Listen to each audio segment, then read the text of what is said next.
Hey everyone, this is Nico from Licks of the Beast, and in this video I'm going to show you the correct way to play the main riff from Powerslave. This incredibly powerful and iconic riff is in reality quite simple, but the tail end of it has been confusing to many players for decades. I've been asked about this riff on multiple occasions, and I figured a video would be the best way to explain it. So let's get right into it. So to most people's ears, the riff sounds something like this.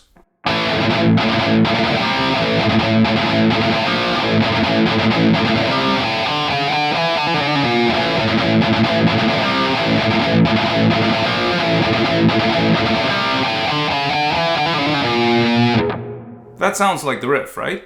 But what Dave and Adrian are actually playing is more like this.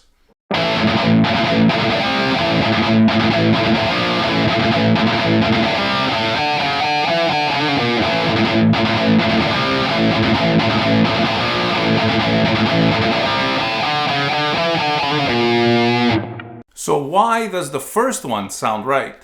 Well, basically, it's all Steve Harris's fault. Let me show you what I mean. So Steve is playing the gallop part in the low octave like this. And please forgive my sloppy finger picking.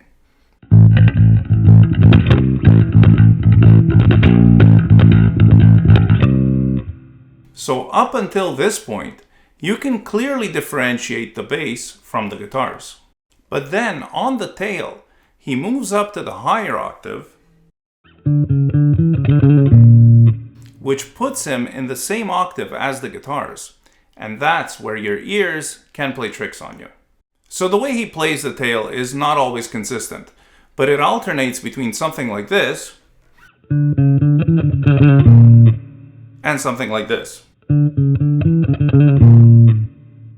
So the bass part is a little more fluttery than the guitars. So what you're hearing overall is a mix of the two guitars and the bass line, which has a few extra notes in between. Now let's listen to just the two guitars panned left and right.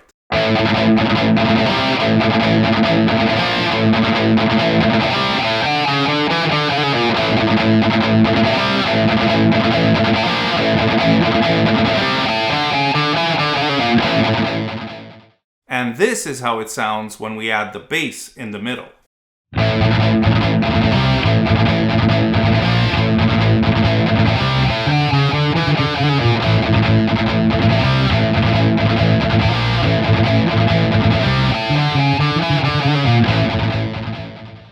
You see how it makes it sound like there's something more going on? It's also worth mentioning that while Steve's playing on this song is as solid as ever in terms of being tight with the drums and the groove of the song, it's not ultra precise, and in fact, there is a bit of sloppiness in how he hits each note, especially in the tail of the riff. So it's not machine-like precision as some might believe.